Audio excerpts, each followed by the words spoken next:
All right, good day. Today's transmission has been titled, Tell Them Bashar Sent You. And this will be, in some sense, a continuation of what we have done before when we suggested that you take an illustration of either a hybrid or a gray that is provided for you to download in this transmission and cut it out, blow it up, paste it on some stiffer background, cardboard or foam core or whatever you wish that allows it to be rigid.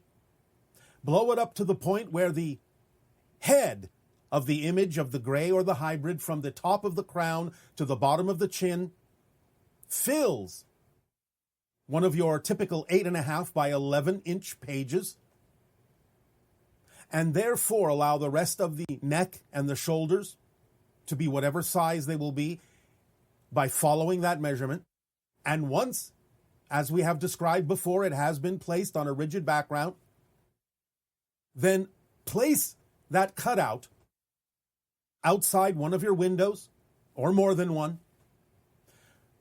as if it is peeking through the window at you, to get used to the idea as you're simply going about your daily business of now and then, out of the corner of your eye or more directly catching that image, especially at nighttime, peeking in at you, so that you can get used to the idea over time that there are interactions going on between those beings and yourself.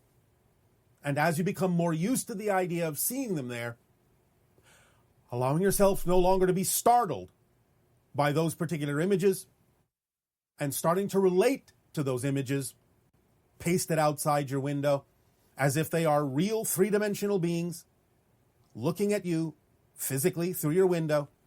So again, you can get used to the idea that interactions are going on, whether you are aware of them or not. This technique, as we have described it previously in that transmission, will allow you more ability to accept that these beings are in your reality and allow you more efficacy at actually being able to perceive them, the real beings, as they enter your reality and observe you and start to interact with you. This is for the purpose of making sure that you can begin to experience now, from this point forward, those interactions on a more conscious basis, on your own terms, as equals, without fear, so that you can not only remember some of the encounters you've already had that you may have forgotten one way or another, whether they were suppressed by the grays or the hybrids, or whether you suppressed them out of fear, doesn't matter. The idea now is that as you develop more of an equilibrium between yourself and your vibration and these beings, you can begin to remember the encounters you've already had and can become more aware and conscious of any future encounters as well. Now, to add to this and continue this process forward to get you, again, more used to the idea of open contact, because now we are starting bit by bit to proceed toward the beginning of the window at the end of 2023 of open contact, starting slowly, bit at a time. But more and more of these kinds of exercises will be shared with you, suggested for you, to give you, again, more ability to experience open contact in a way that is beneficial to all, without fear.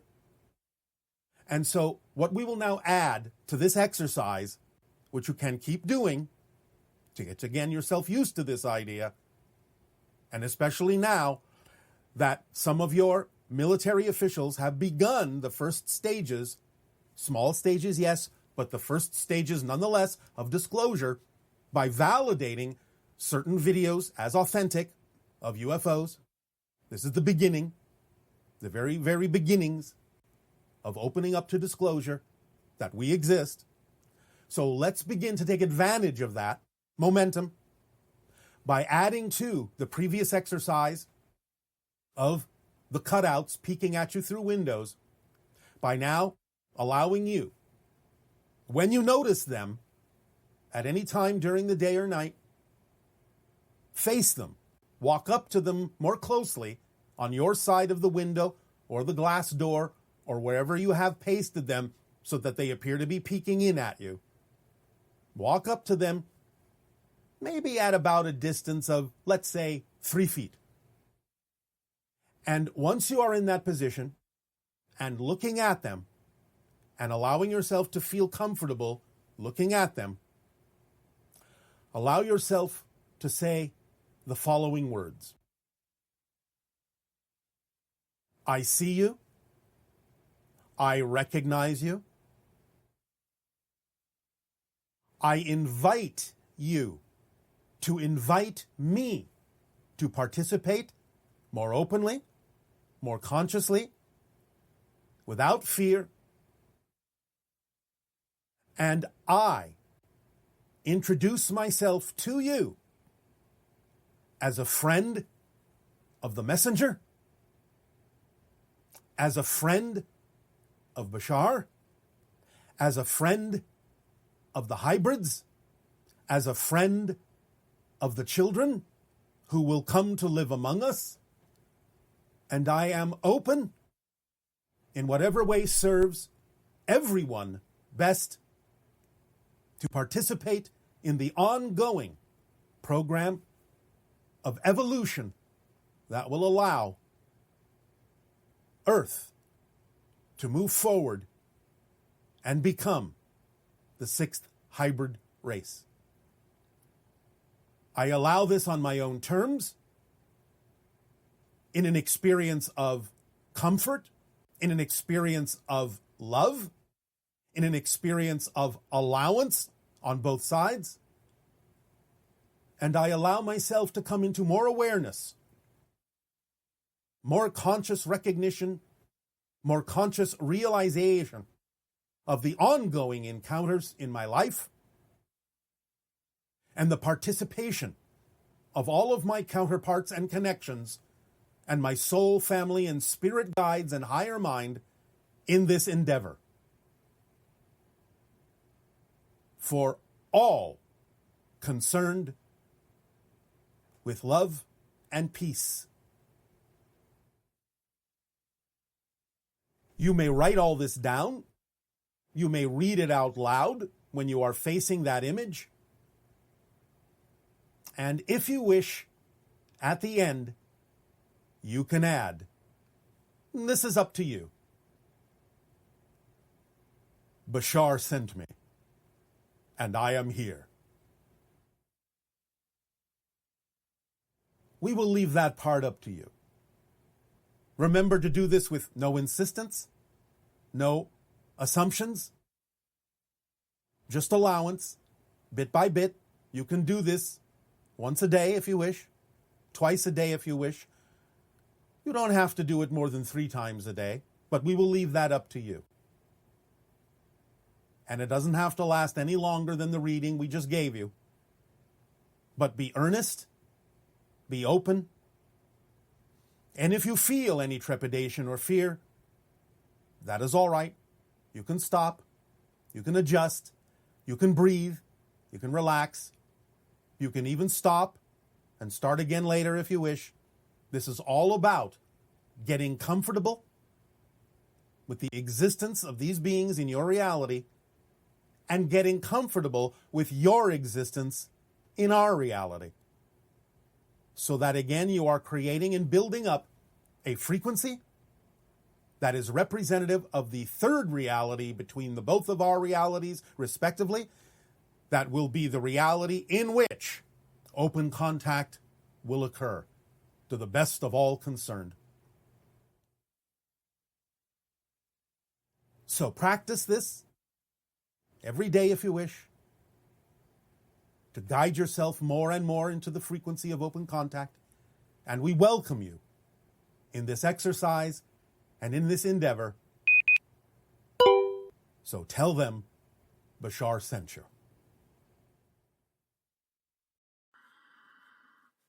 All right, I'll say good day. We now deliver the Interstellar Alliance Social Experiment Step 3, where we introduce a specific action in the form of a communication to the officials on your planet having to do with the idea of the revelation of information connected to what you term UFOs, UAPs, and extraterrestrial activities, information, and knowledge. We have crafted a specific letter for you to send out. We have transmitted this through the channel with very specific wording. The wording of this letter should be given out verbatim, so it is up to you to copy it intact, adding nothing, subtracting nothing. It will serve a very specific purpose of timing for things that are to come up in your near future and build a momentum of energy that can lead toward the acceleration of the probability of open contact on your planet. But again, it is up to you to decide to participate in sending this letter out in the way that it is instructed to do so. But again, the degree to which you are willing to participate in this will determine the vibrational state that is conducive to the idea of open contact and being in alignment with the interstellar alliance. Again, completely in your hands as to what degree you participate in this. But there are specific reasons for the timing of this as instructed in the letter, and the way in which it is presented, how it is worded. There are things that it will connect to. There are chords, in a sense, that it will strike within different people in very specific ways. We have, to some degree, in a limited fashion, done a similar experiment with you before as a kind of beta test to see how many people would participate. And this leads us to the creation of this version of it now that we are actually in the Interstellar Alliance social experiment. And this takes the form of step 3 to increase your activity, your physical activity, your engagement, your involvement in your world, specifically along these lines, specifically in this vibration, in this energy, to again gauge the degree of willingness that you have to present yourself in a certain way, to establish yourself within a certain frequency, within a certain vibration, and to state clearly from your particular perspective as an individual member of the Interstellar Alliance, the things that are relevant and important for activities in the world, for directions to be taken, for actions to be taken on your part and the part of others that will allow more probability to bring about the idea of open contact and to accelerate the timing of such. And so to this purpose, in the delivering of step 3, Nania, I will ask you to read the Interstellar Social Experiment step 3 out loud to share with all, and allow them to know that a download of this will be available for them to use in the way that it is instructed within what you are about to read. So please proceed. Interstellar Alliance Social Experiment, Step 3. Send the following letter by email or regular mail to every government representative in Congress, Senate and House, and all party members, as well as to the presidents, premiers, scientific, military, and political leaders of every country on Earth every 3 months until they take action as requested. And the letter should say, "Dear," and you name the person, "despite military, scientific, and political statements to the contrary, we believe that UFOs or UAPs do not represent a threat of any kind to national or global security or humanity at large. There is overwhelming and well-researched evidence and thousands of eyewitness accounts that these objects have been present throughout Earth's history without detrimental effect on the day-to-day affairs of humanity. Without supporting or promoting any related conspiracy theories, we believe that certain organizations are withholding knowledge of this phenomenon out of an irrational fear and for self-serving reasons. It's time for the secrets to end and a program of transparent public education to begin in service to humanity. Therefore, we respectfully but strongly request that you, in your official capacity, immediately and publicly disclose and release, within 1 year from your receipt of this letter, any and all information in your possession, or that you are aware of being in another person's possession, regarding UFOs, UAPs, and any and all indications of extraterrestrial life, activities, and technologies, and that you publicly state your support for the complete release of all such information without limitation, editing, redaction, ridicule, or falsification. Please be aware the members of this social movement intend to vote for and elect only those leaders and representatives who publicly and actively support and promote such disclosure, and with our votes, replace all officials who do not. Thank you. And this is from the Interstellar Alliance Social Experiment Group. Thank you, Nania.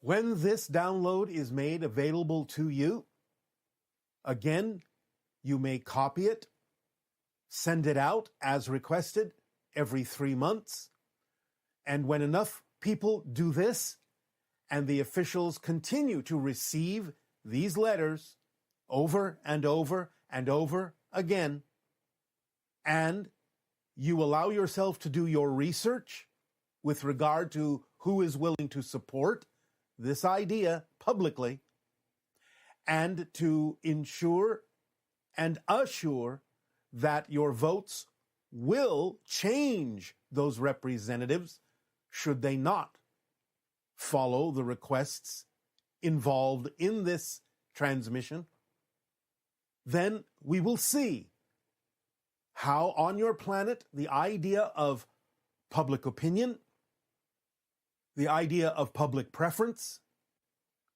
the idea of the ability of the public to, as you say, move the needle on a subject in a direction that you prefer, will take effect to whatever degree you participate, to whatever degree you understand that you are your governments, to whatever degree that you will stand up and declare for yourself the ideas that are connected to the larger galactic family to which you belong, and your passion at experiencing the vibration of contact, the vibration of the Interstellar Alliance, and the changes that you may make in shifting to versions of Earth that are more and more and more representative with each transmission you send out, to act as a navigational tool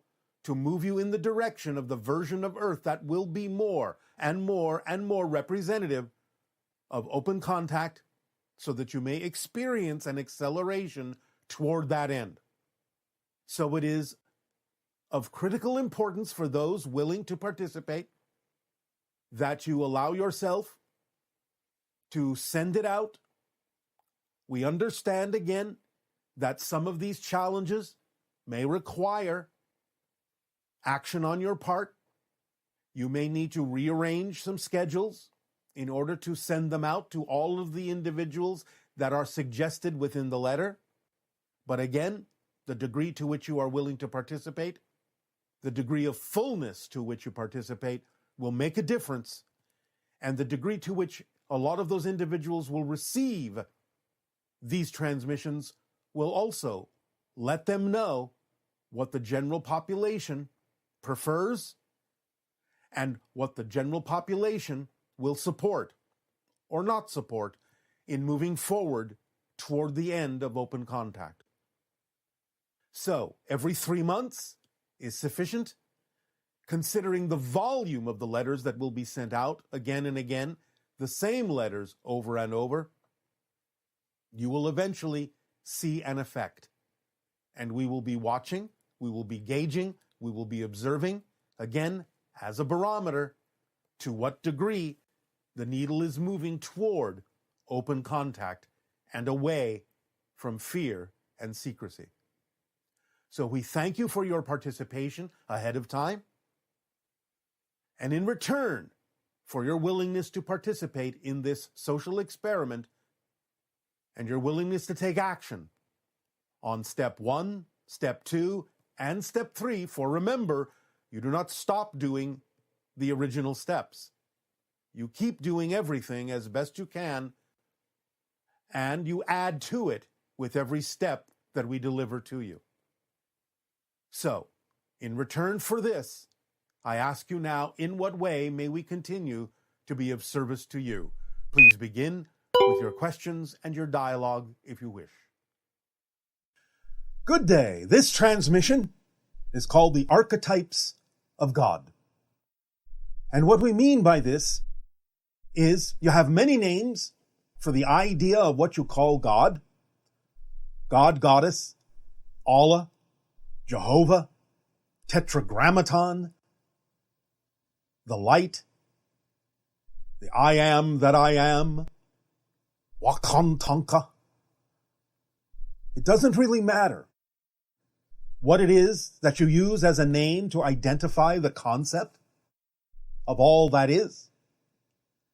But it is important to understand that all of these names represent different archetypal expressions, different angles and different perspectives of the same one thing, so that all of your apparently separate religions, no matter how they present themselves, no matter how many symbols they use to represent the idea of God or aspects of God, are all talking about the same thing, but from different points of view that serve the uniqueness of the culture in which they live. But the idea is to understand that it all comes from source, it all is within the light. And the light, source, all that is, expresses itself in all these ways in order for there to be sufficient symbols for all the different cultural experiences on your planet, all the different individual experiences even within a culture on your planet. As we have said, the misinterpretation of what you have called, in one particular Judeo-Christian culture, the 10 Commandments, are really the messages that were delivered in a very different way that have been misunderstood, misquoted, because of the level of understanding that existed in the culture at the time. And the so-called first commandment, I am the Lord your God, thou shalt not have false gods before me, really was a mistranslation and a misunderstanding of the idea that really would be more accurately represented as, I am that I am, and all reflections are me, therefore none can be false before me, for I am all that is. So the idea is to understand that all that is presents itself in a variety of archetypal forms, the father energy, the mother energy, God, Goddess, all that is, as you sometimes say. And these serve various functions and translate into your reality as, shall we say, smaller representations of all that is, that are specifically designed to deal with specific cultural differences, specific ideology differences, specific individual interpretations and differences. Fundamentally speaking, the archetypes are all that is way of making sure that no matter what angle you approach all that is from, you will have a symbol and a representation that can serve your unique perspective. They are all true parts of all that is, because there's nothing outside of all that is. Anything you can experience as an archetypal representation, or even when you assume it is the entire representation of all that is true and accurate, because all that is everything that can possibly be. There's no outside to it. There is nothing that is not it. So it doesn't really matter how you relate, what relationship you form with the idea of any presentation of all that is, any idea or formation of the idea of God, be it the old man with the long beard, be it the idea of the Virgin Mother, be it the idea of a rock or a mountain. It matters not to all that is, because all that is all those things and more, beyond even your imagining. For all that is in its archetypal presentations also forms the symbols that are relatable to not only your particular human culture, but many cultures throughout the cosmos, throughout infinity. Anything and everything, being a reflection of all that is, has its own way of understanding the presentation of archetypes from source, has its own representations that make sense to their cultures. So there are an infinite variety of presentations of all that is, but it is still the same one thing fundamentally. But as you expand your consciousness and start to realize that all of these are different faces of the same thing, as many people on your planet have expressed, the 9 billion names of God are still representative of the same one thing in the holographic, multidimensional presentation that it can use to present itself, then you start to allow those differences to sort of melt away, except for the parts you feel you need, and allow yourself to have a direct relationship, more directly, with Source, without necessarily needing it to be anything but the light. And in that light, you feel the vibration of the eternal existence that it is, the vibration you translate as the unconditional love of God. This is the vibrational frequency of existence itself. It is unconditionally supporting, unconditionally loving. And the idea is that there is no judgment in this. There is no expression of the negative in this. So even when individuals in different cultures might express or experience the idea of negative or demonic experiences, you have to understand this is still all part of God. Because there is the positive, there is the negative, and there is the neutral. These are the major archetypal energies, and they can be expressed in a variety of ways that can serve either positive or negative means. So allow yourselves to lessen the differences, in a sense, use them in whatever way serves you, use them in whatever way allows you to learn the lessons you need to learn, for the agreements that you chose to experience, the challenges that you created for yourself in this life to learn who you are and grow in various situations. Again, using the positive and negative mechanisms in a variety of ways. For ultimately, again, when you return to spirit, when you remember more of who you are, it will just be an experience. You will experience the archetypal expression of your life, which is another archetypal expression, because each and every one of you is unique, and you form your own archetypes for others to connect to draw upon, to download information from and experience from, the archetype that you are of all that is, because everyone is all that is, experiencing itself as all of the individualities that you believe yourself to be. So you are also an archetype of all that is, an archetype of God. experiencing itself in a unique way, knowing itself from a unique perspective. There will be more about this concept in a future transmission, in a way that you can more readily apply in your physical reality experience.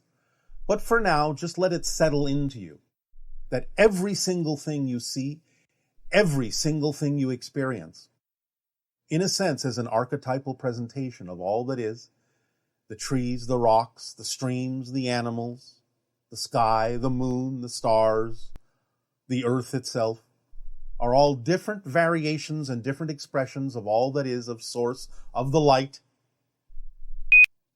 And you, yourself, are also an archetype of God.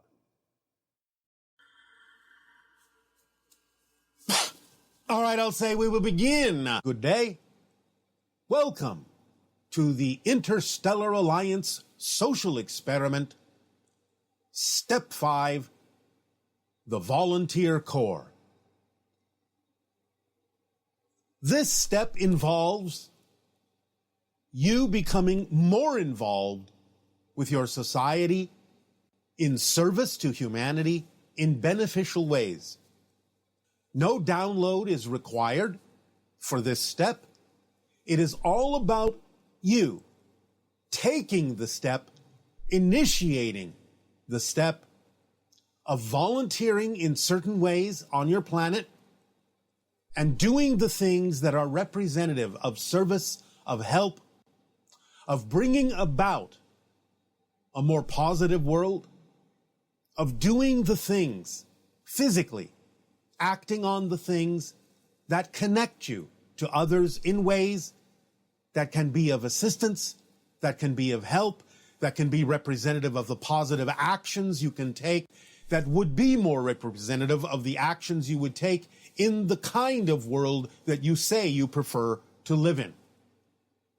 But there are many reasons for taking these actions, not only to be of service to others, but also to allow you to change your own states of being, should you be experiencing states of being that you don't prefer. For example, if you are experiencing the idea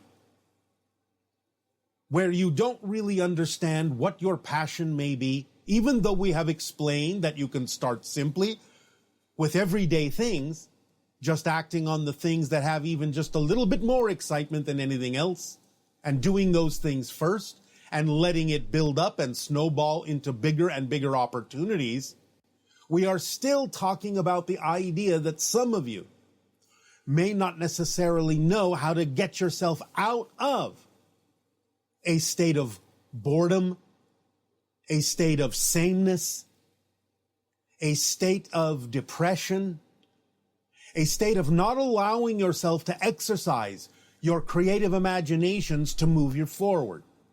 So one of the best ways that you can allow yourself to change that state is to volunteer, to be of assistance and to be of help to other people in various situations, to get out of yourself, so to speak, to change your environment, to change your actions, to do something different, to think, as you say, outside your box, to do something you are not familiar with, and to see if you can actually find passion in those things that you are now exploring in your service to humanity.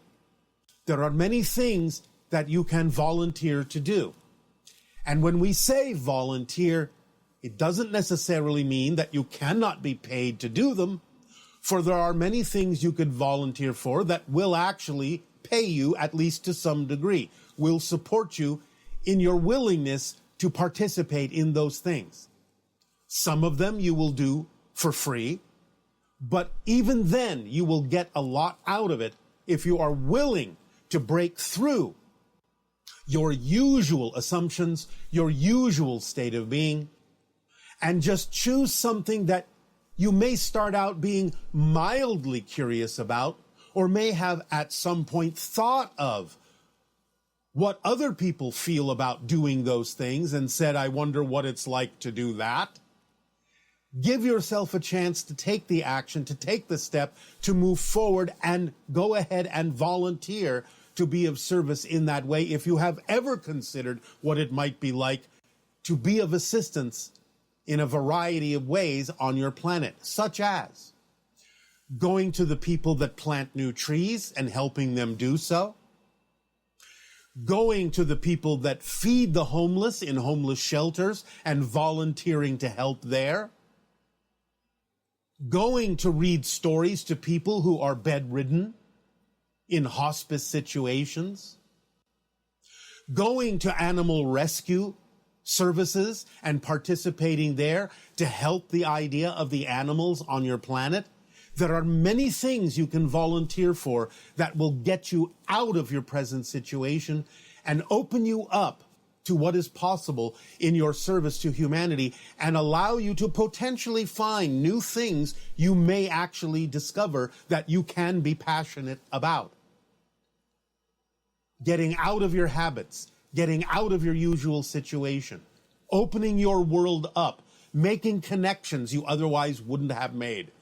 This is very important for the idea of open contact, is to allow yourselves to start making contact with different realities that can be of service to humanity, opening your world up so that you can open up to other worlds as well, being more flexible in your ability to participate and interact with other people socially on your planet. After all, this is an interstellar alliance social experiment.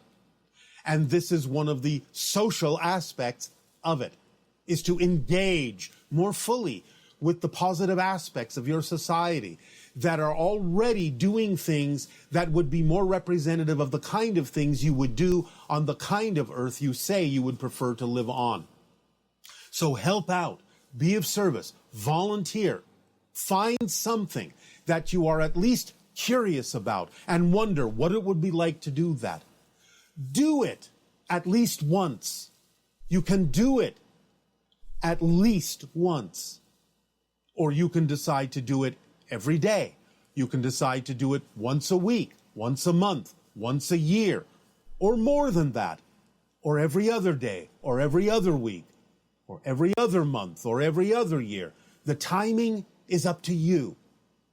What's most important is that you choose to participate, that you choose to help out, that you choose to magnify and amplify the positive work that others may be doing and add your energy to it, not only to help in your service to humanity, but also to pull you out of your regular routines, to open up the world to you in a variety of ways that may allow you to discover new passions that you didn't know you could have. So this is part and parcel of the Interstellar Alliance social experiment volunteer core. Get out in the world, take the actions necessary to change your situation, to open up your reality, and to participate, interact, and interconnect with others doing positive works on your planet in help to others. All right, we will say good day. This transmission has been titled Your E.T. Neighbors, and it is for the purpose of delivering to you more information that will increase the probability of contact in the years to come by delivering information on different ET groups over a period of time, one or two groups at a time in these transmissions, to familiarize you with who is in the neighborhood, who's been interacting with Earth for quite some time, who will continue to interact with Earth in various ways. So again, it increases your sense of the reality of what's going on around you and give you a better, more grounded awareness of the neighborhood in which you live as a planet. So we will begin this particular delivery by talking about a group of extraterrestrial or extra-dimensional beings that have been referred to generally by many people on your planet that have interacted with them as the blue men. Now, these beings the ones that are interacting with Earth, are fundamentally energy beings.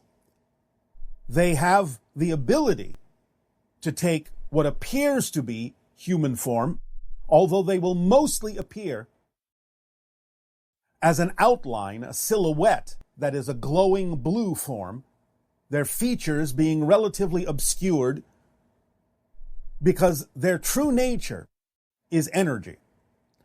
And in their quote-unquote natural state, you would perceive them as blue floating orbs of light.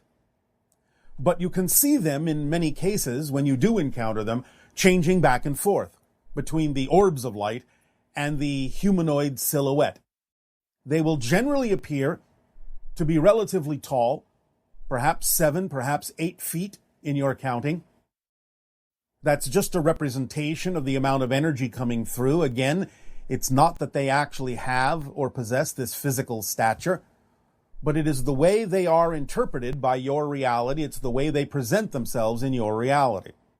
Now, they come from a civilization that actually exists on 3 different planets in their area of space.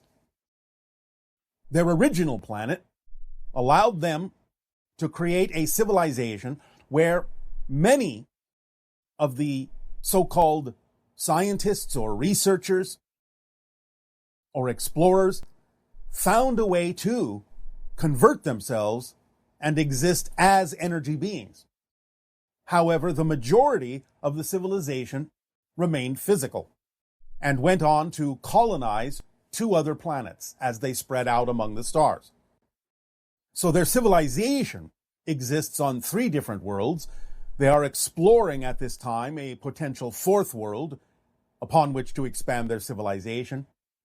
But what we are saying is that their civilization exists in 2 fundamental forms. Truly, solidly physical, just as you are, and the ones that have learned to convert themselves into energy beings, which are the ones that are interacting with your planet at this time. The physical ones are not.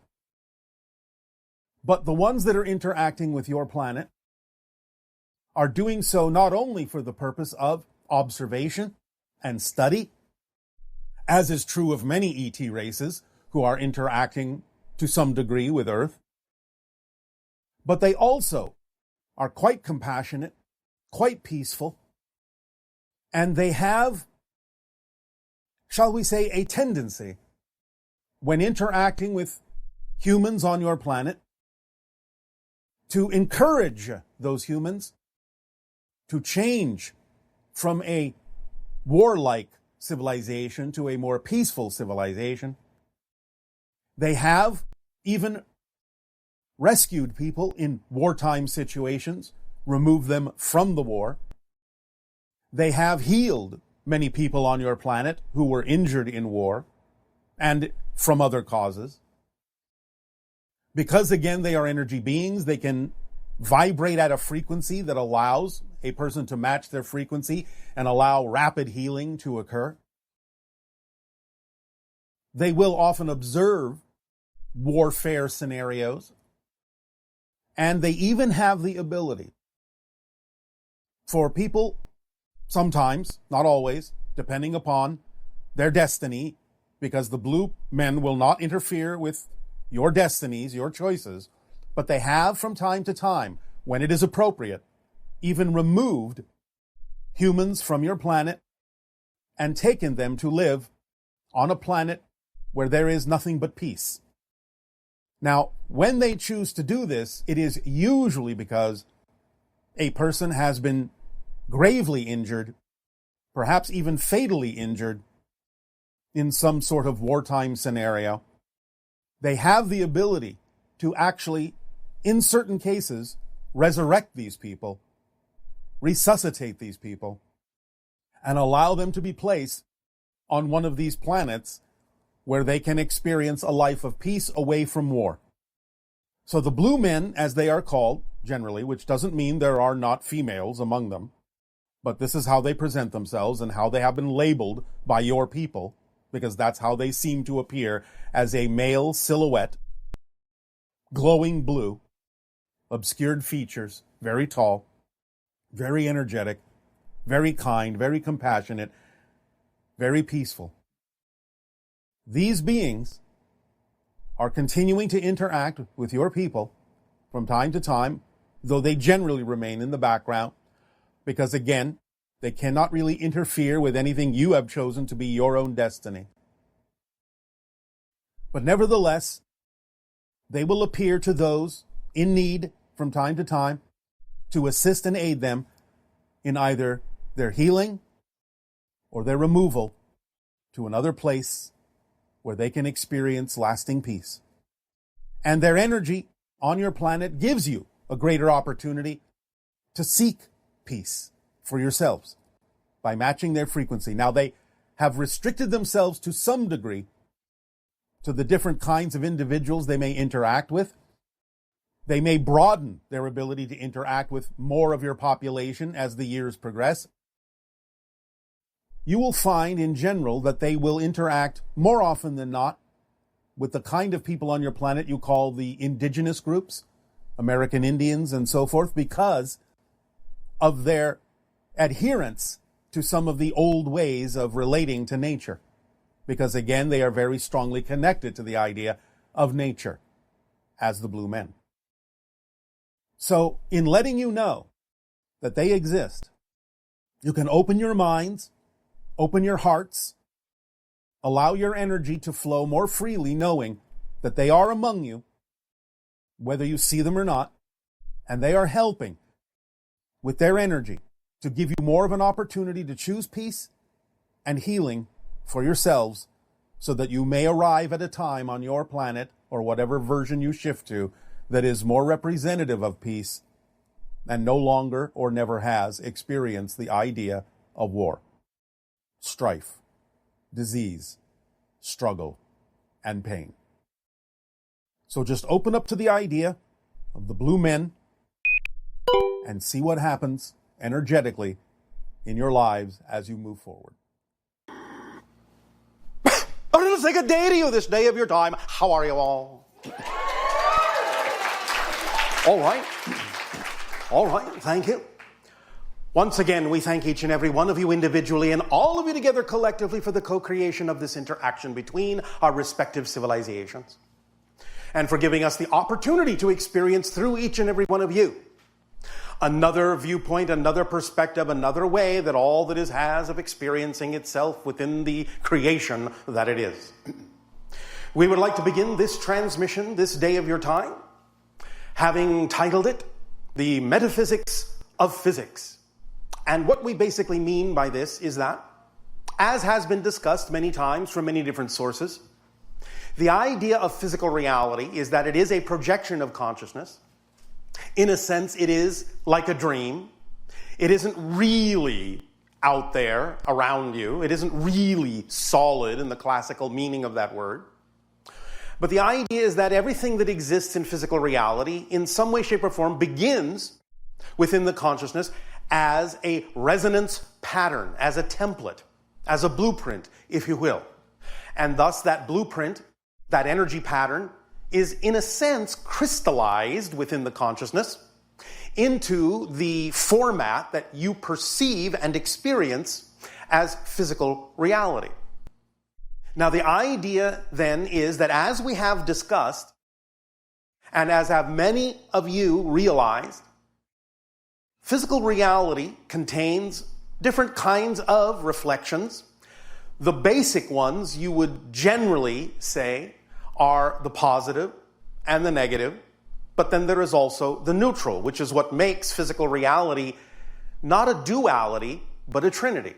There is always the middle part, always the balance point.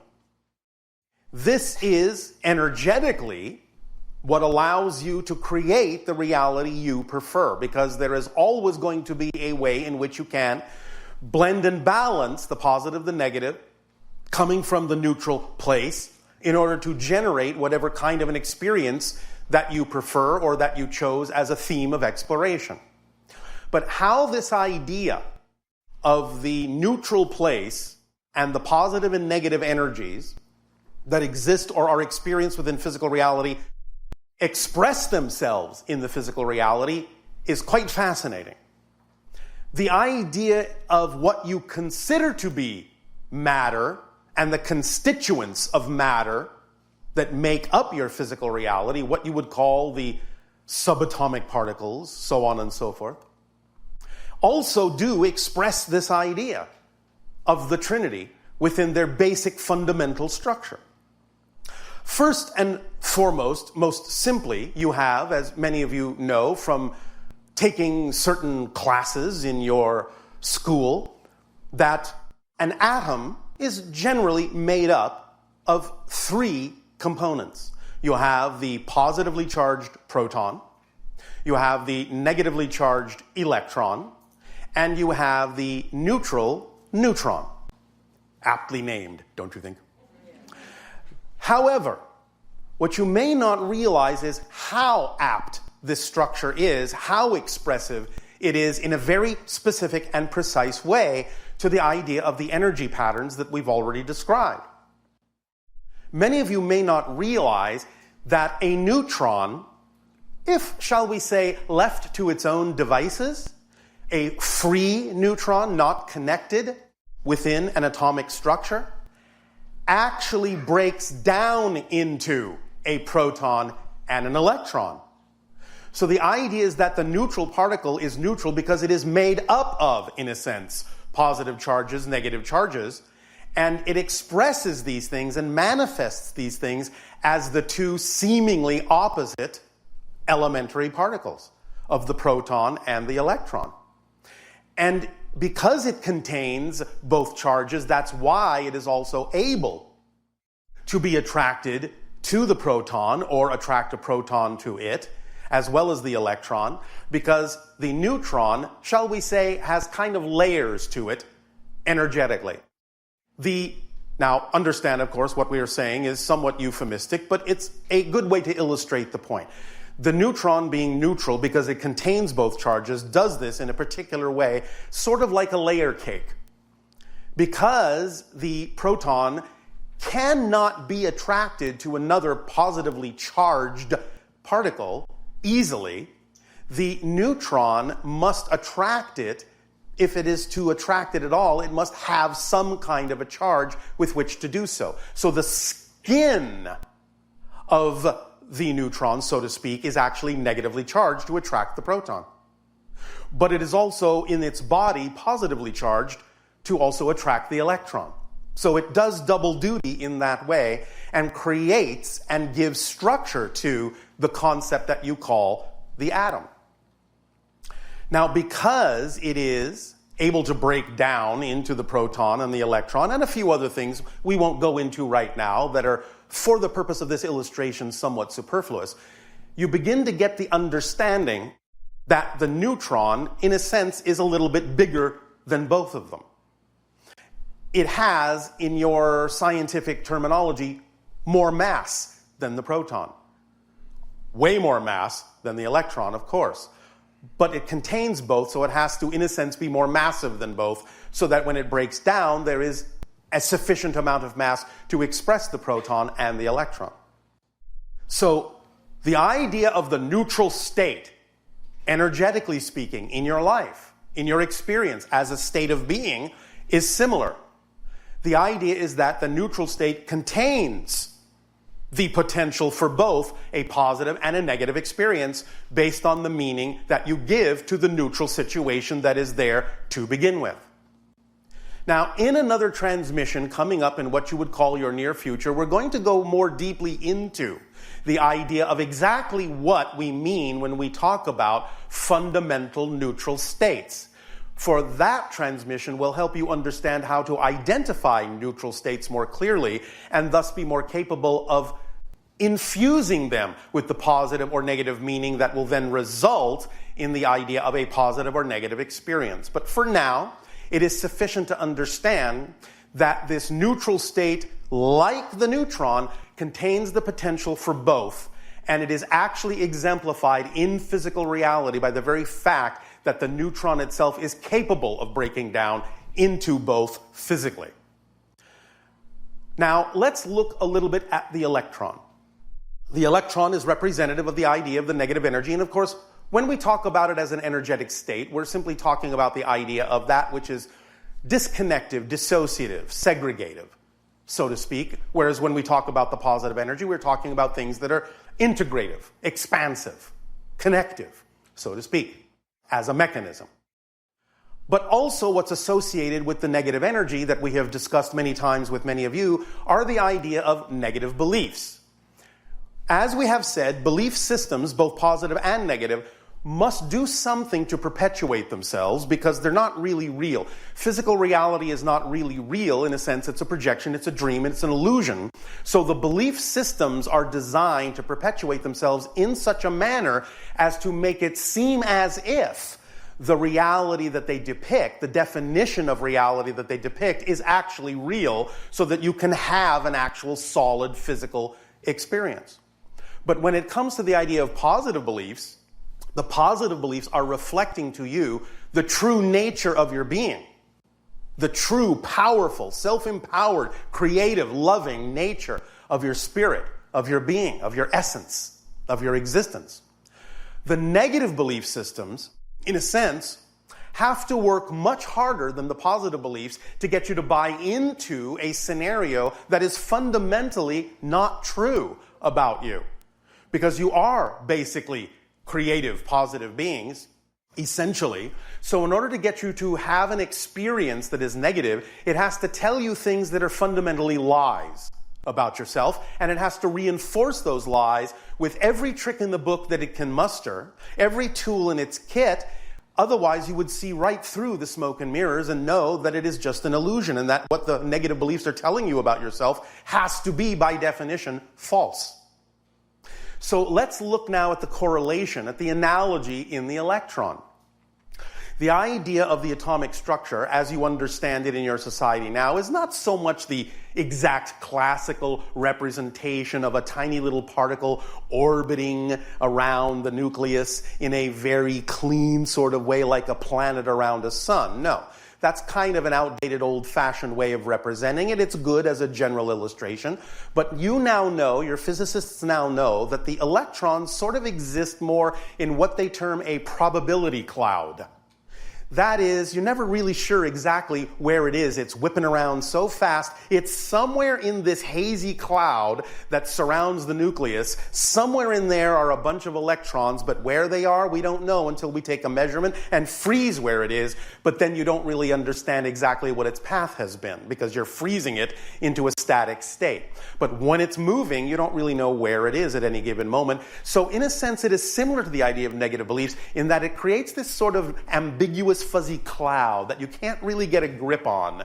And it fools you into thinking that there are certain things going on that are really only probabilities, really only potentials, and not really very solid at all until you yourself decide that you're going to take a particular idea, particular definition, which is the same thing as an observation or a measurement, scientifically speaking, and in taking that perspective and taking that measurement, then you get what you designed the perspective for. You get what you designed the measurement or the experiment for. That's the result you get. So the electron does exemplify and does represent the way in which negative beliefs work, in that they're kind of fuzzy, you're not really sure what's going on, they tend to hide in your unconscious mind, so you can't make it easy to find them, so you won't let them go, because again, this is their way of perpetuating themselves, telling you lies and telling you more lies, and using tools like fear to prevent you from finding them, so that they can continue to get you to believe that what they're telling you about you is true when it's not.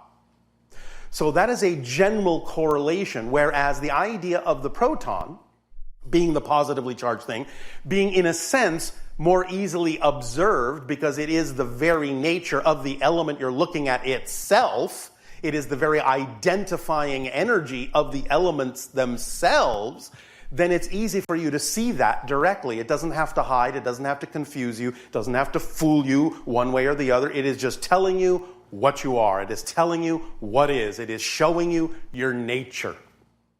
So when you're looking at an element, let us say, for example, gold, or let us say mercury, you are really looking at the protons.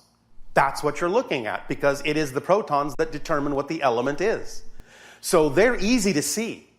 But the electrons, those sneaky little electrons, very tiny, buzzing around in their little B cluster cloud of probabilities. I'm over here. No, I'm not. I'm over here. No, I'm not. I'm over here. No, I'm not. Fooled you again.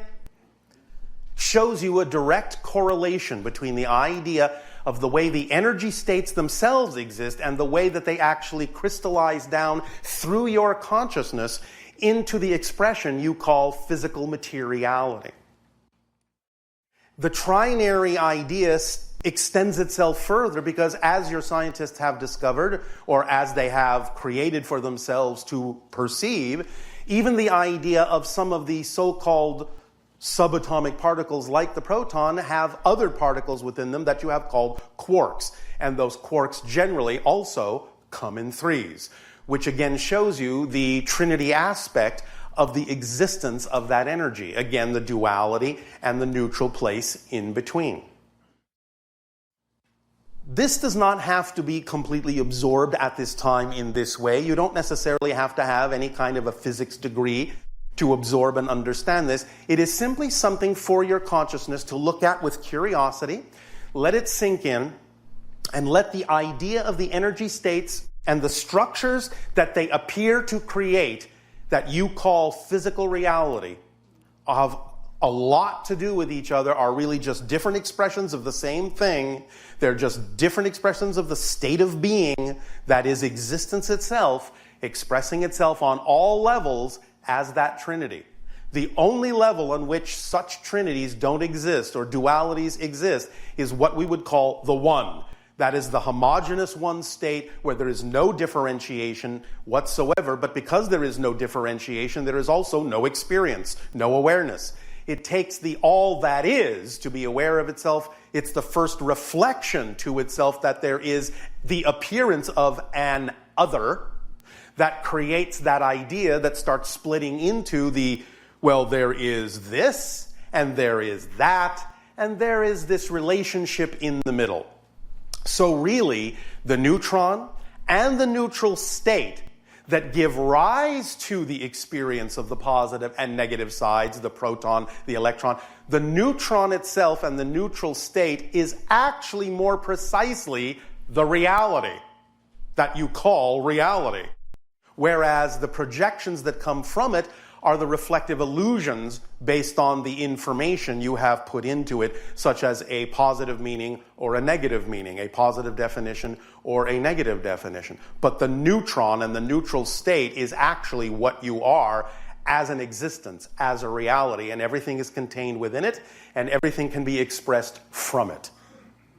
Does that make sense to you? All right. So, just let that sink in. It's a little bit of physics fun.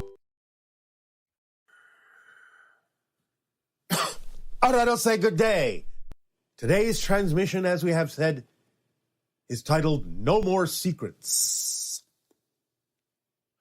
Now, what we are talking about are what we will term consequential secrets. The idea of those secrets, if revealed, that would have what you would term or experience to be negative consequences. Things that you may be hiding, things that if revealed might cause emotional consequences, not only for yourself, but for others as well. That would not necessarily be the kind of feelings that you would prefer. Now, of course, we are not talking about secrets like, oh, we are planning a surprise birthday party, so don't tell that person. We are talking about the kinds of things that you might be doing that, if found out, would have serious or negative repercussions, not only in your life, but in other people's lives as well. This is what we are terming consequential secrets.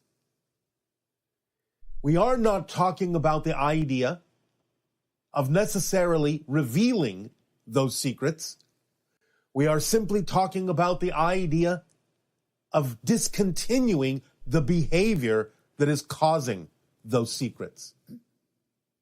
the effects of continuing behavior that creates consequential secrets on your body, on your energy, can be profound.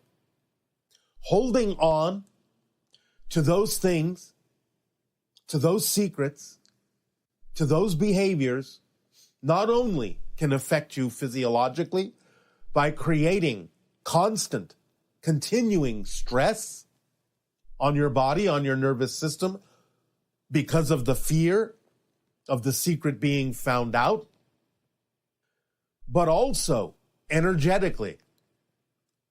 It will color the idea of your energy, and taking that kind of energy into open contact will actually prevent you from experiencing contact in the ways that you could.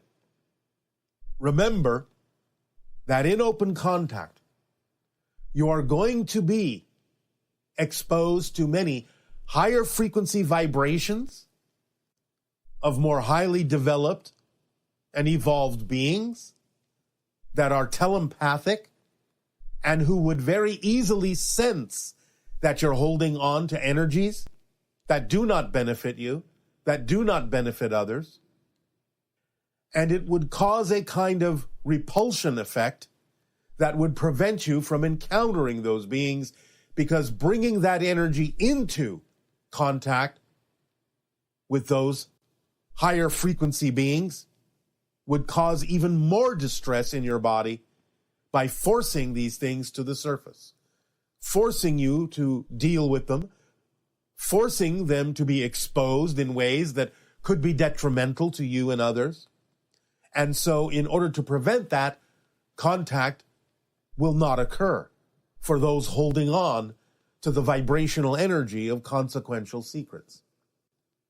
So it's not only detrimental to your physical form, it's detrimental to your energetic self with regard to the idea of encountering and interacting with those of higher vibration that are representative of the extraterrestrial races you may be facing in open contact. Now, in addition to that, again, the idea is that you don't have to necessarily reveal these secrets, for again, the revelation of these secrets could cause distress in others. We are simply talking about stopping the behavior that creates the secret.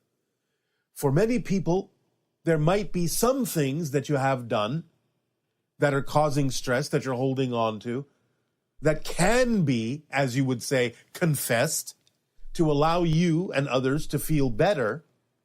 But if the confession would actually allow others to feel worse, so you are relieving yourself at other people's expense, that is not what we are talking about. For those kinds of consequential secrets, for example, oh, when I was 10 years old, I'm the one that accidentally set fire to my toy. And it wasn't my sister who I blamed at the time. If you wish to confess that, that's fine, because again, the idea is that it would cause relief and release for those around you, and also relief and release for your own energy. But if there is some behavior that you are continually hiding, that if revealed would cause undue stress, concern, disruption in other people's lives, then the fact that you might be confessing it to relieve yourself, but at the expense of other people's feelings, is not what we're talking about. The past is the past and shall remain the past. So the idea is to allow yourself not to reveal the consequential secret, but to move forward without continuing the behavior that creates the secret, to relieve the stress in your own system, to relieve the stress and energies that are negative in your own energy field, so that you are not stressing the body out, so that you are elevating your vibration and being more clear in the face of the telepathic beings you will encounter in open contact. For they will be able to sense, if you're holding on to that behavior, continuing that behavior, they will be able to sense that there is something there that is out of alignment with who you truly are, out of alignment with your core frequency, and they will back off until such time as you allow yourself to stop the behavior that is creating the stress and discordant energy within your system. There will be no contact. Now, in addition to that, because of the nature of the evolution and acceleration of humanity, holding on to consequential secrets of this nature as we are describing them will actually no longer eventually be possible. Circumstances and synchronicity each and every day will alter in such a manner as to actually force the secret to be revealed. Again, possibly at the consequence and expense of others as well as yourself. So in other words, circumstances that are approaching in your year of 2025, your years of 2026, will actually force secrets to the surface.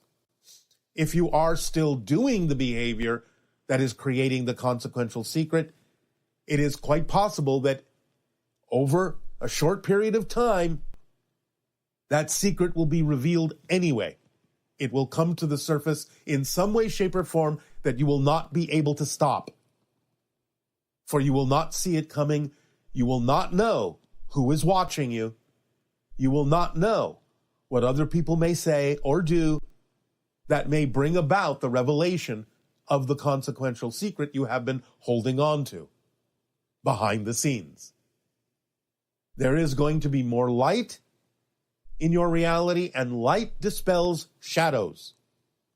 So it will illuminate anything hiding in the shadows, bring it to the surface, and the revelation of that secret or secrets can have untold effects on what it is you may prefer to do in the future, or how it is you may try to continue to do things that you believe are positive, but may be damaged by the revelation of the secret, and may not be recoverable, depending upon how your society and other individuals within your society react to the revelation of the secret that you've been hiding.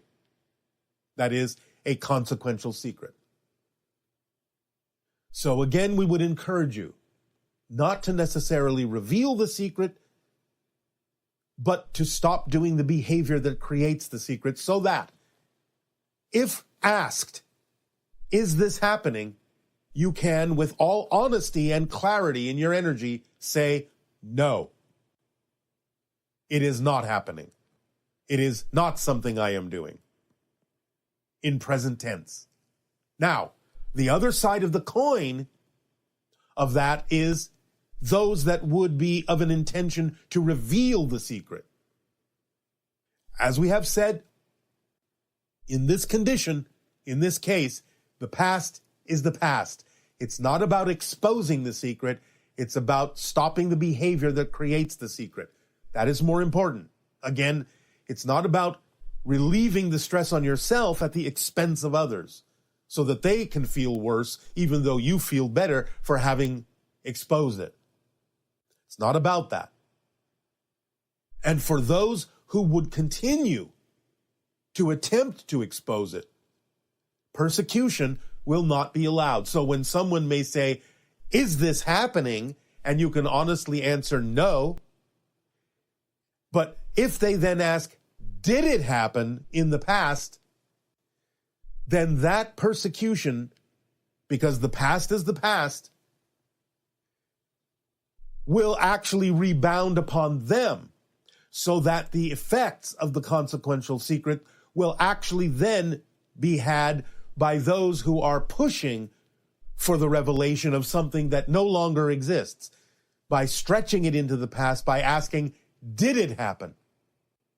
So be aware that those who may wish to expose the secret if the secret is not something that exists in the present behavior, and you have answered no, it is not happening, should they pursue questioning whether it did happen in the past, the idea is to not say anything, but understand that the consequences then shall rebound onto those who are persecuting, those who are pushing for the revelation of something that is no longer happening in your behavior, so that they will be aware that it is not something to force to the surface, because you yourself, by continuing or discontinuing the behavior, will be the determiner of what the effect is upon you.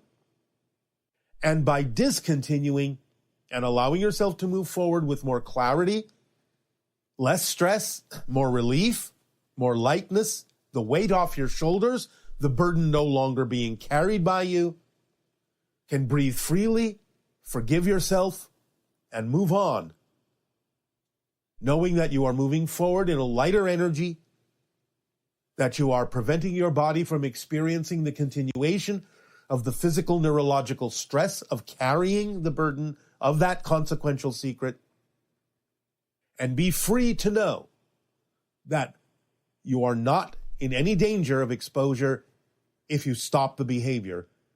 And even from those who may wish to pursue and persecute for things that were done in the past, you will know that the consequence then shall rebound to them and not to you. For it is not about digging up the past. It is about moving forward with better behavior, better clarity, better freedom, better lightness, letting go, but understanding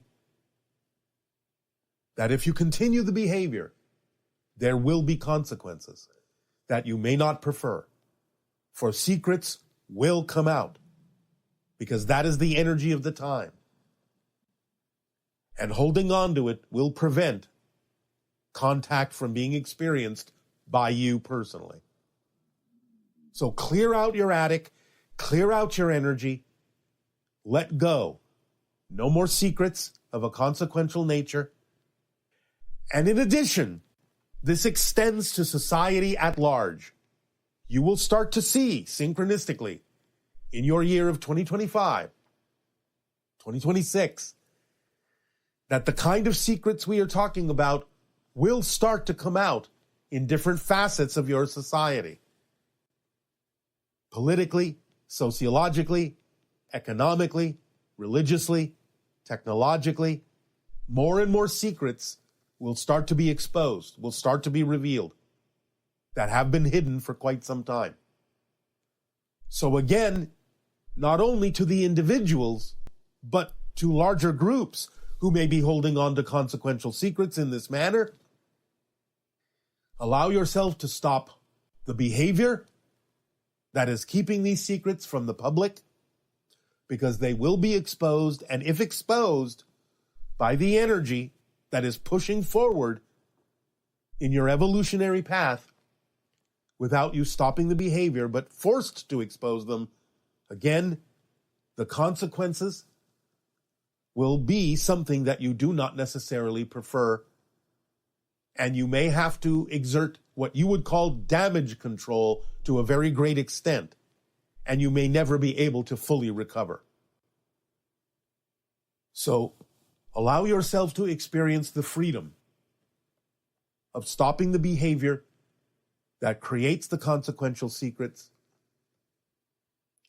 Allow yourself to move forward with lightness and freedom, knowing that you will uplift your vibration, uplift your frequency, and that by letting go of these secrets and letting go of the behavior that causes them, you will experience greater rewards in your future, in your new present, to replace the idea of what you thought was so precious.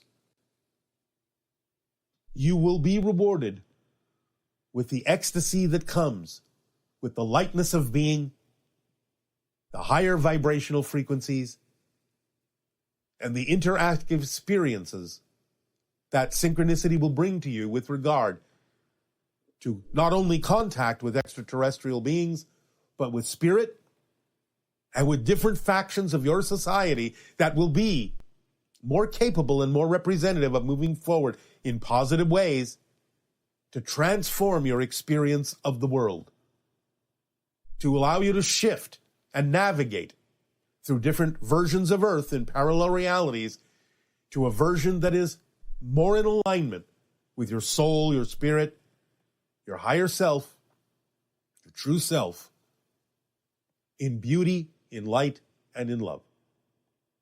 So fear not the changing of the behaviors, for you will only improve your situation and circumstance, not only personally, but for all involved.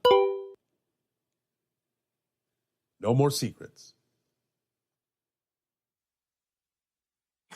I wanted to say good day to you this day of your time. How are you all? All right. Thank you. Thank you.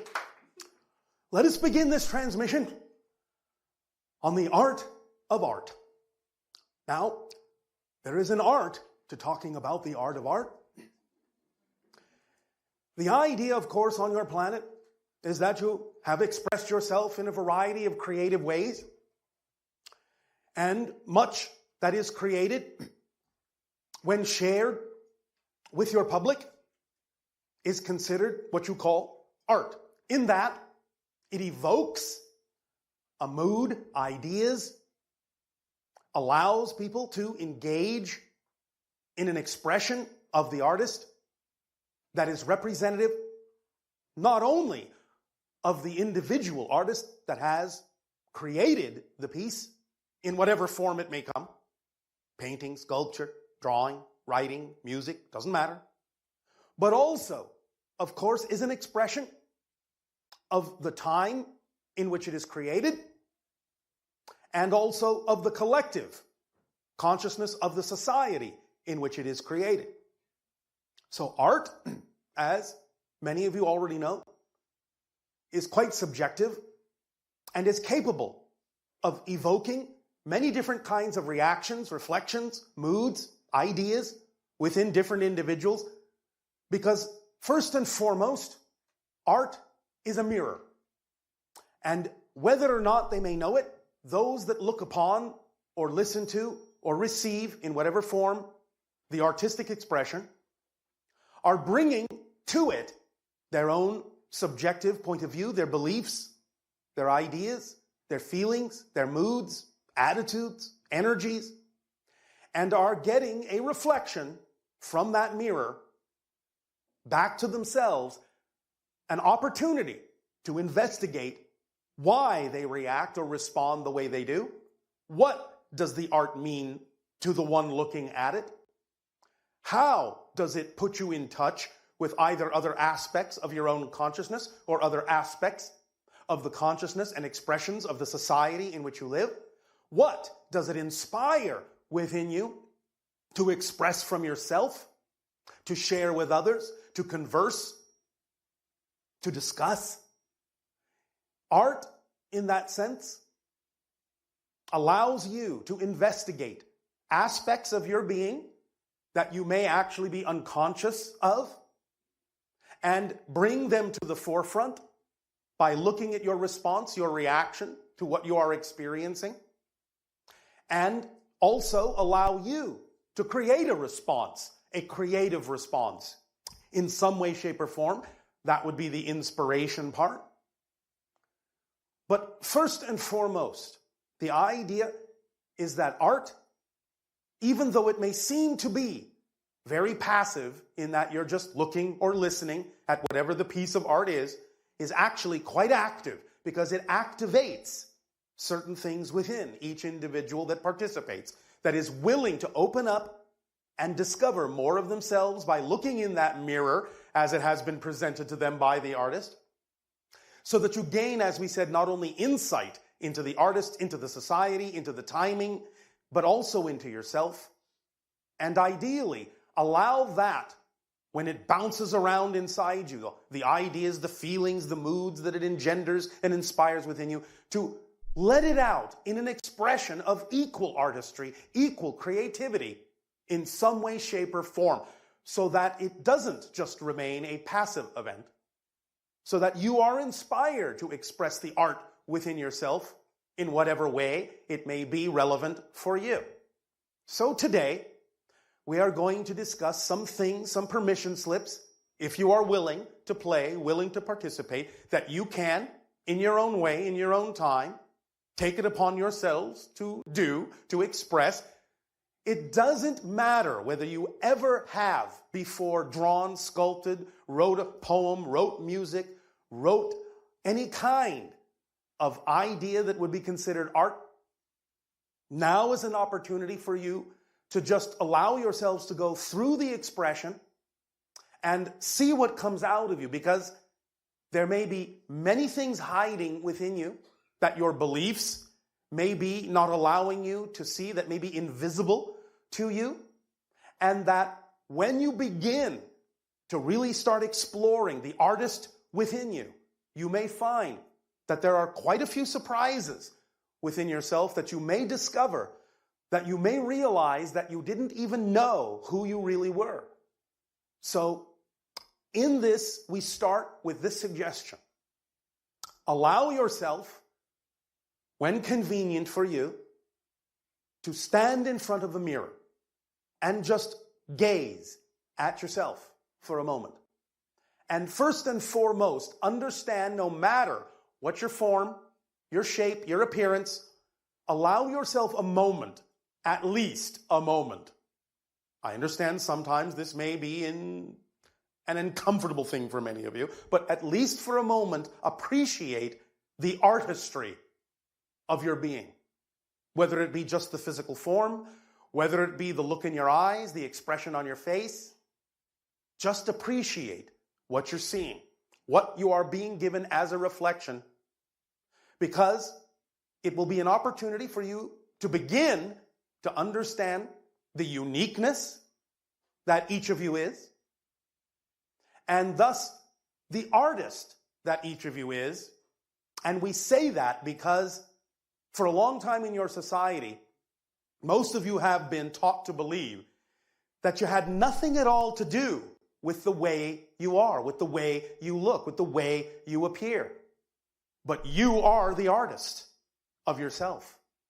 We have said before, and we will say now again, that because you are really all in your natural state, in spirit, and that physical reality is, in a sense, just a projection or a dream, you are, in fact, channeling these personalities into physical reality. So you are channeling yourself all the time. You are inventing yourself all the time, projecting this artificial construct, this piece of art you call your body, your personality, your idea, your identity of yourself all the time, and you're bringing that into being. And that is an artistic act. You know what you're doing, and you may sometimes wonder why you did it the way you did.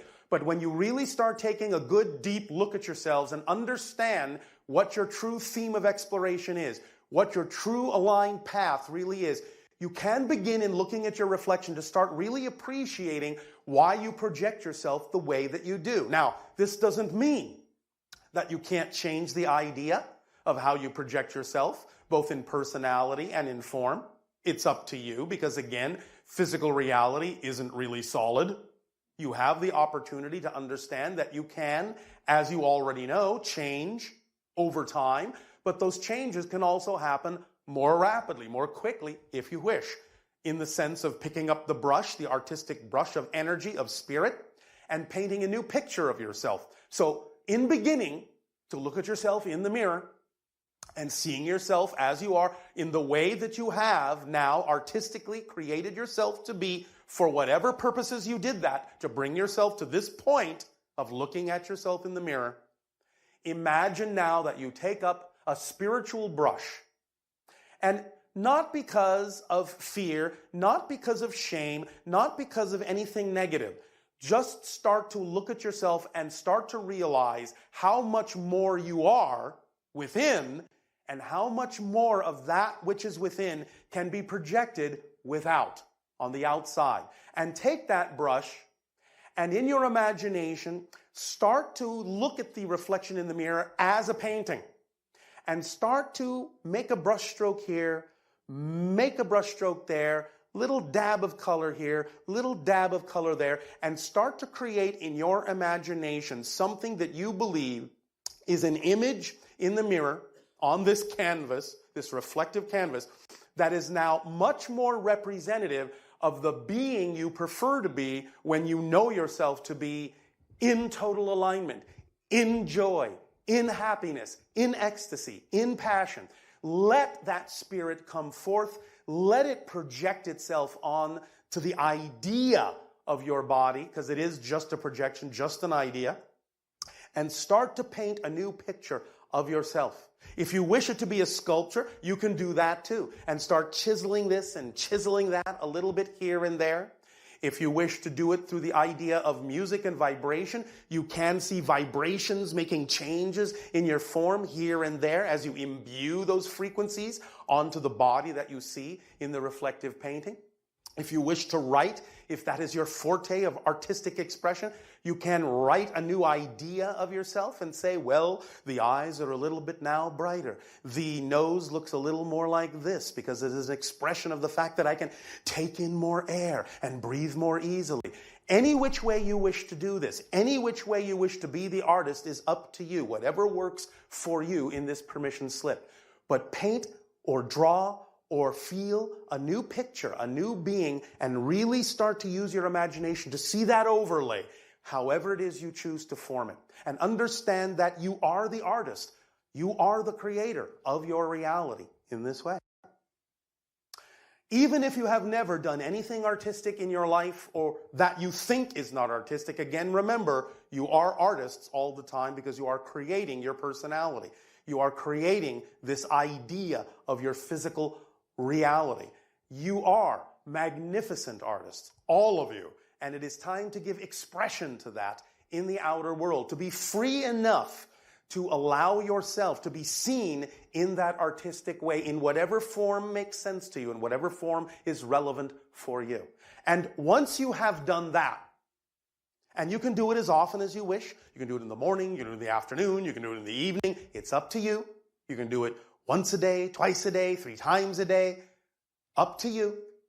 Allow yourself then to go out in the world with that new image, that new painting, that new sculpture, that new vibration, that new appearance, that new understanding, that new creative, artistic expression of yourself, with your imagination fully open and willing and allowing to let in the new things that will now be representative of the new artistic expression that you are.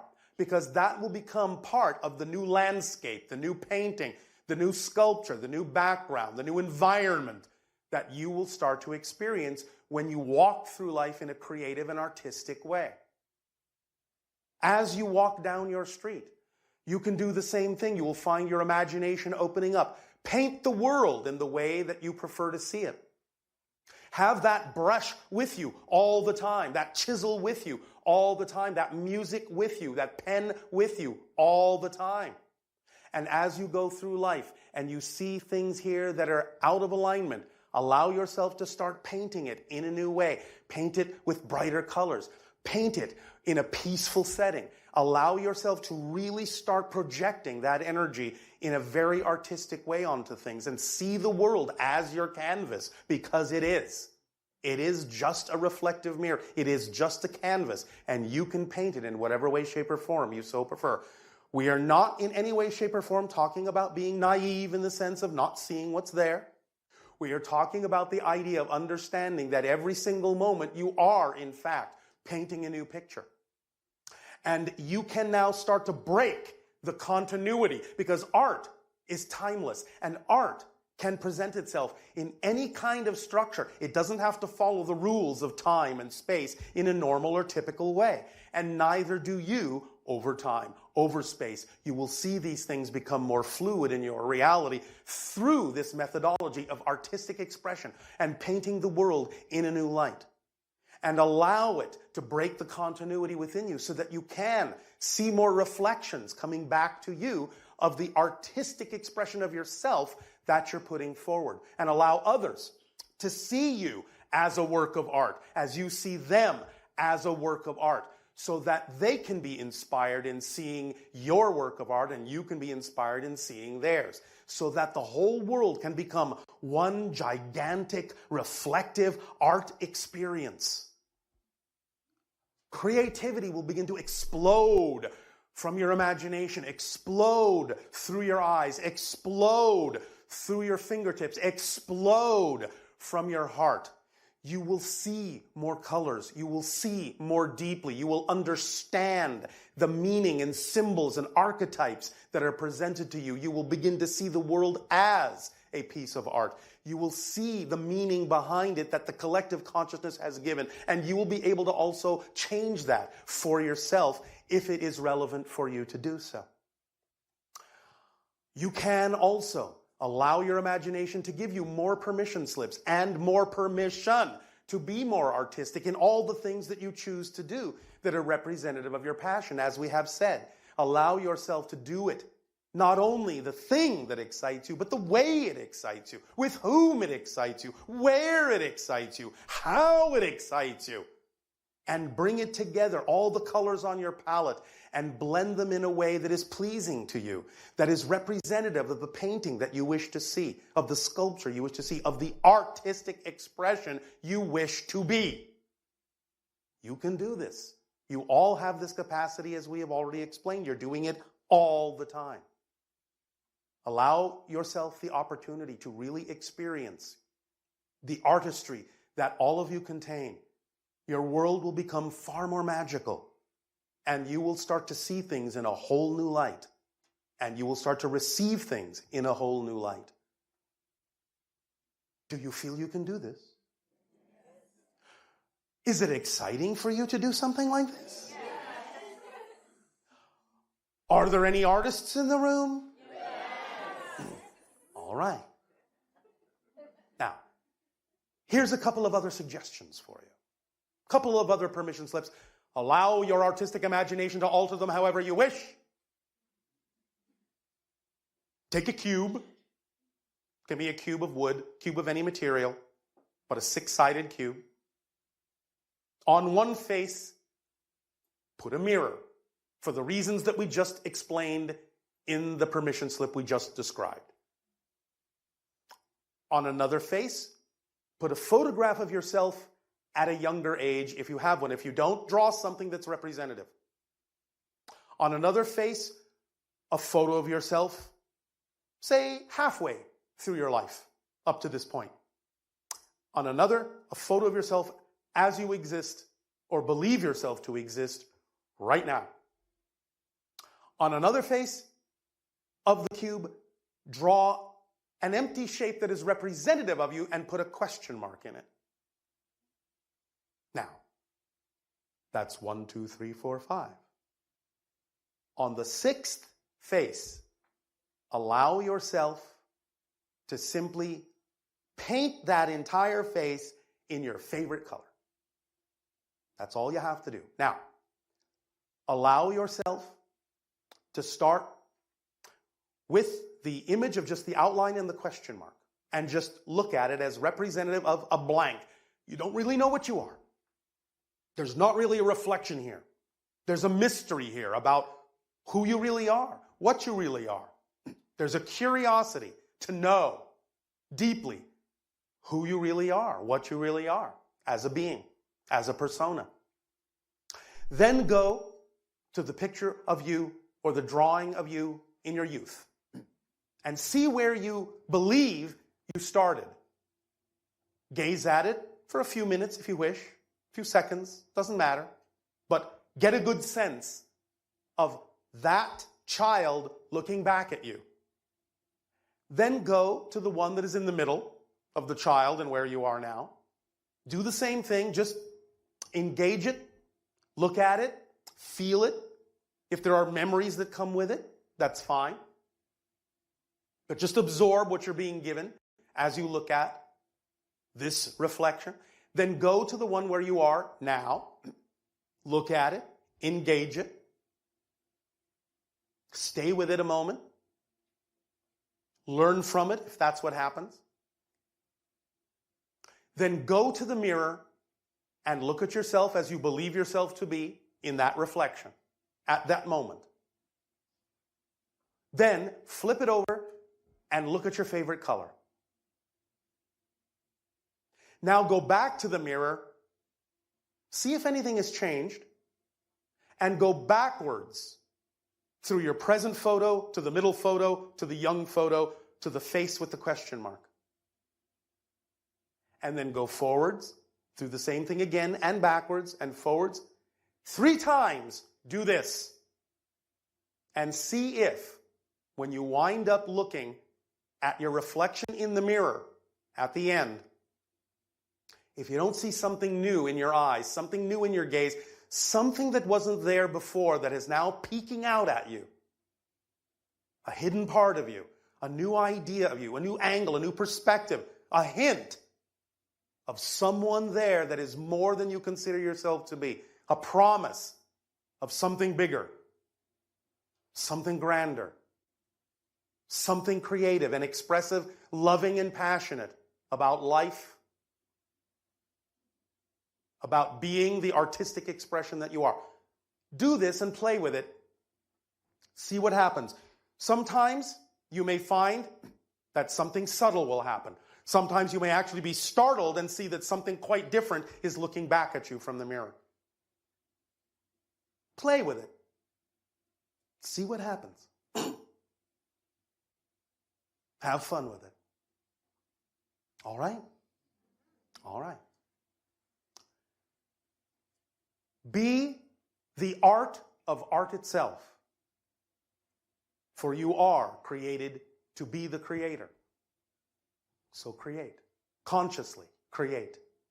Give over to that flow from yourself. It is most exhilarating, most rewarding, most revealing. And it will take you to a new level of your being. I'll take a day to you this day of your time. How are you all? All right. First and foremost, we would like to thank each and every one of you individually and all of you together once again collectively for the co-creation of this interaction.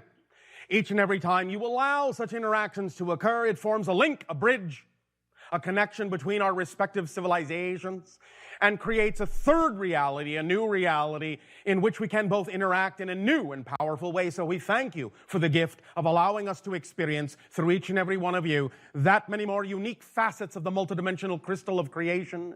This is a gift for us. We would like to begin this transmission, this day of your time, with the following idea, which we have entitled Resonance and Reflection. The idea we have discussed many times, of course, is that everything is about resonance, vibration, frequency of consciousness, frequency of energy.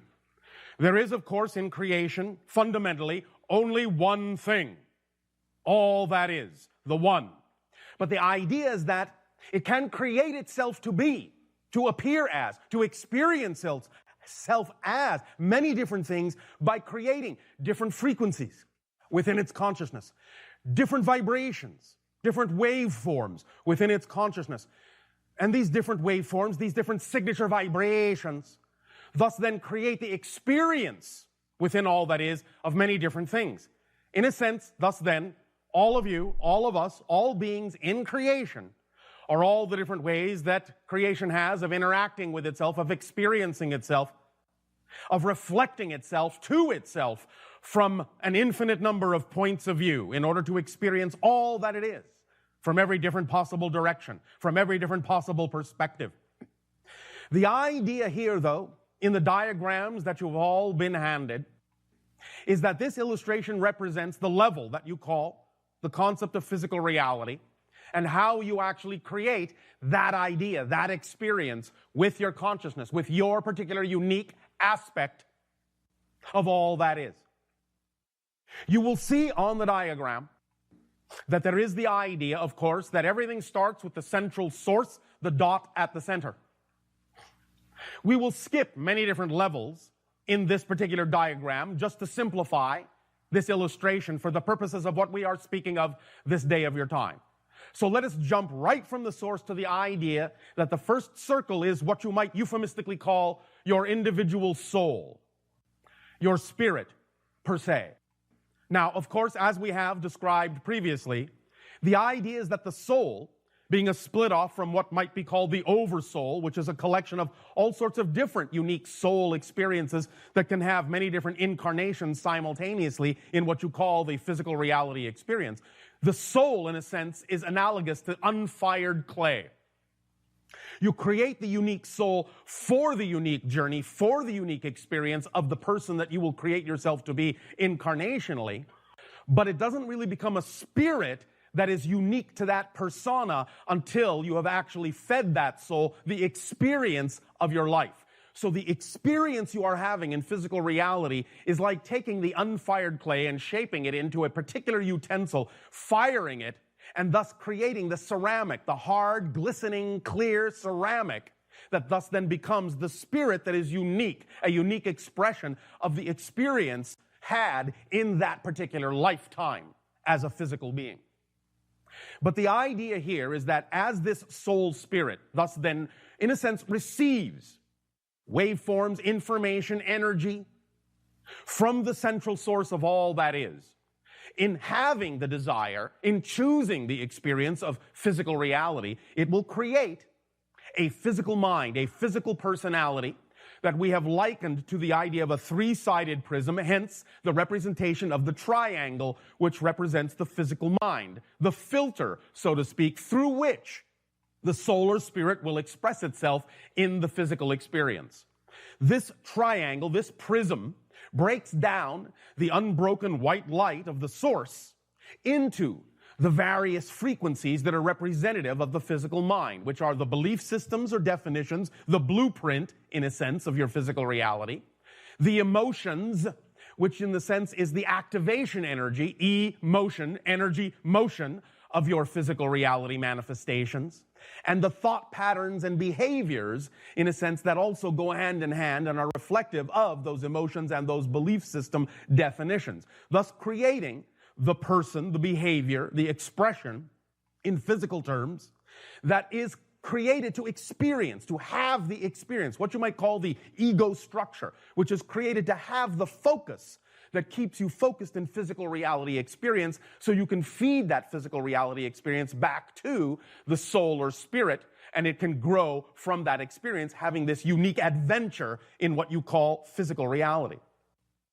But we have also talked about the idea that in order to be a complete person in physical reality, it requires not only the physical mind, but what in a sense is created to remain in non-physical reality, which we have termed on your planet the higher mind, which thus then, by being balanced in relationship with the physical mind, allows you to function in a balanced relationship as a whole person in your physical reality experience, in your physical reality adventure.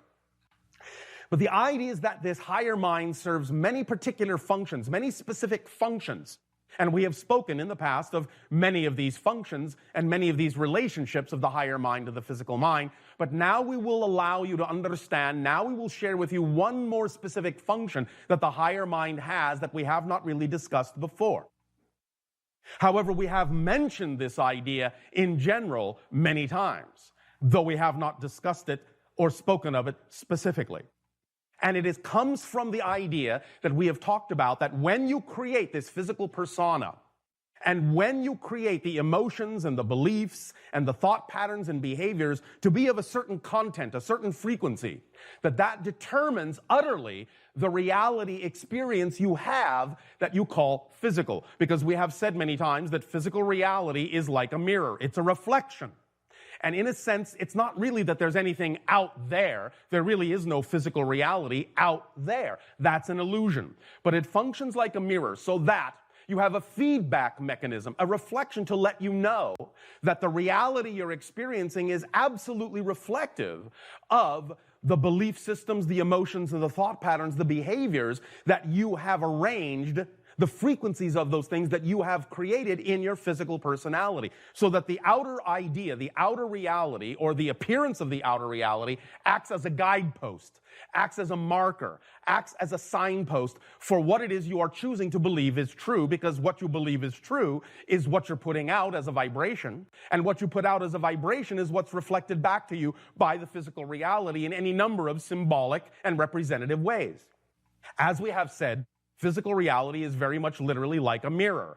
And you know that when you see your reflection in a mirror, that if you have a frown on your face, you know you don't go over to the mirror and try to change the expression on the face of the reflection. You know that will never work. There's not really anything over there. That's not really you out there. That's an illusion. It's a reflection. But you know that if you change the frown on your face to a smile, you will also know that the reflection will have absolutely no choice but to smile back. But you have to smile first. You cannot wait for the reflection to smile before you do, before you decide to be happy. If you decide to be happy, the reflection will reflect that back.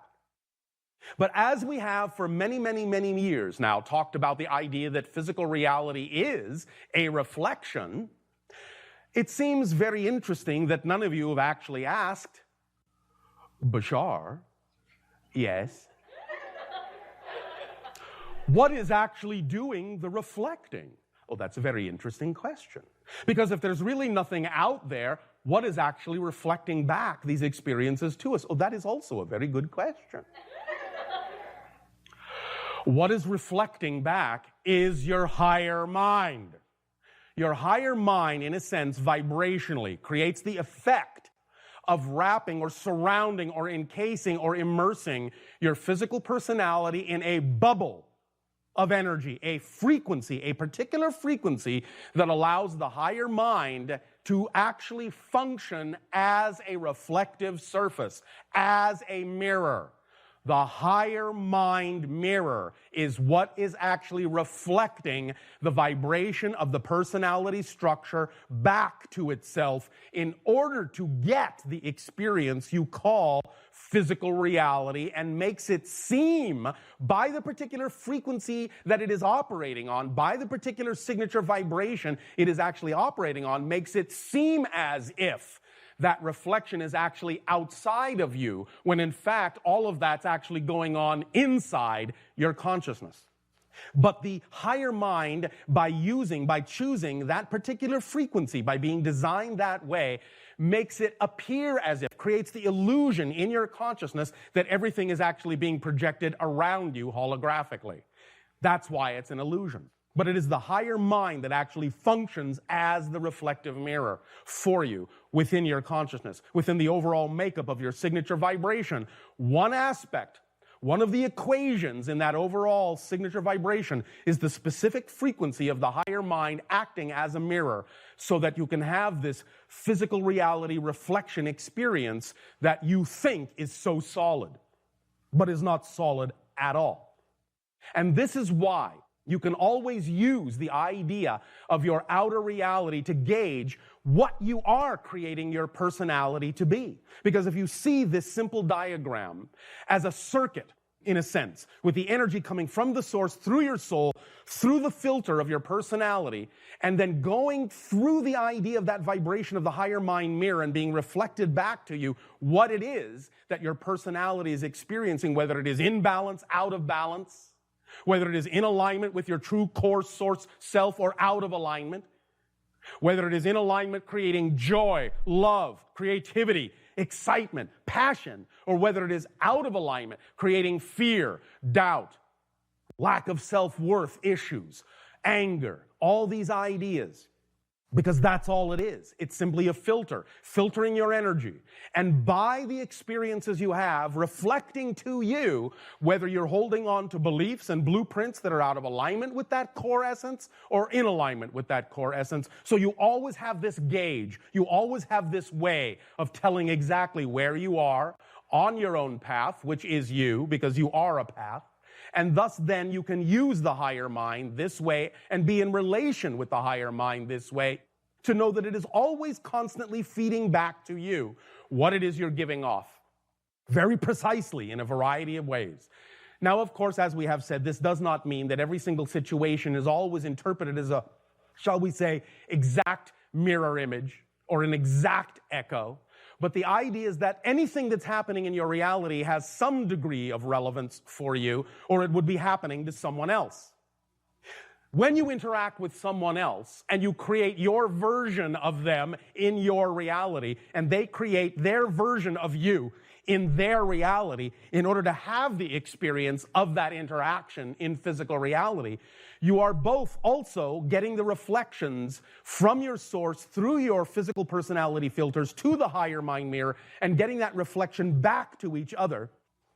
And that reflection contains your version of the other person as part of the overall equation being reflected back to you, as part of the overall vibration being reflected back to you.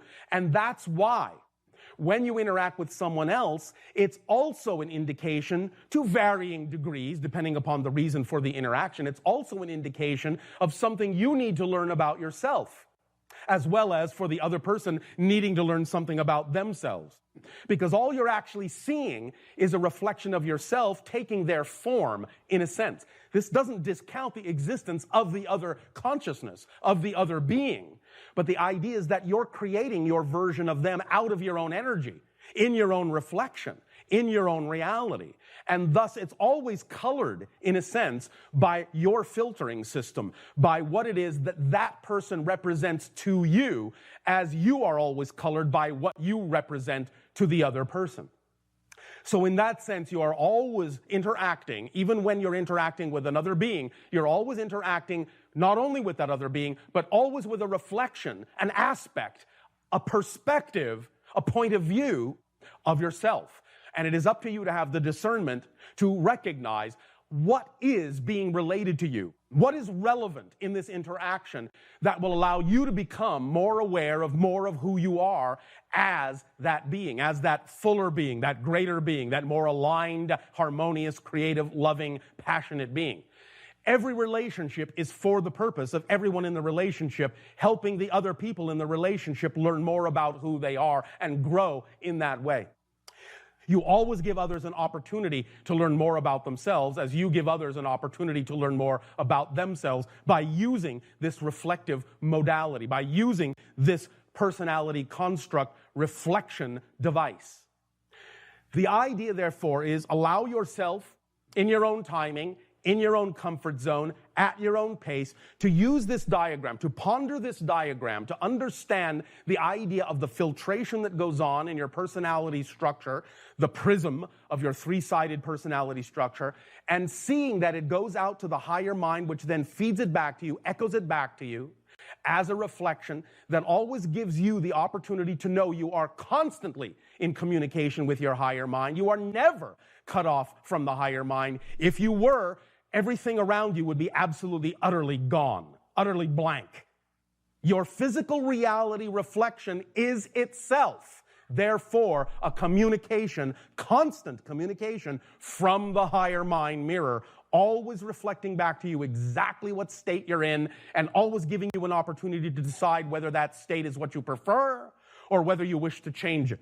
You have a constant automatic feedback, guidance mechanism from the higher mind. This diagram shows you exactly how it works in terms of your linear structure of space-time, but it is all going on, all of it, within your own consciousness. There is nothing outside. So you, in that sense, have always got the opportunity to understand, to feel that vibration, to, shall we say, balance it out, to use that reflection to guide you, to align with what it is you prefer, to let go of what it is you don't prefer that doesn't work for you, and to move forward in your life and expand in your life stronger, stronger, and stronger in order to fire that unfired clay of the soul into the beautiful ceramic spirit that will, to the best of its ability, be representative of the great joy of you experiencing the ecstasy of being your fullest possible self in your physical reality experience, because that transformation from the soul to spirit, in a sense, is what this journey and adventure is all about. And that's why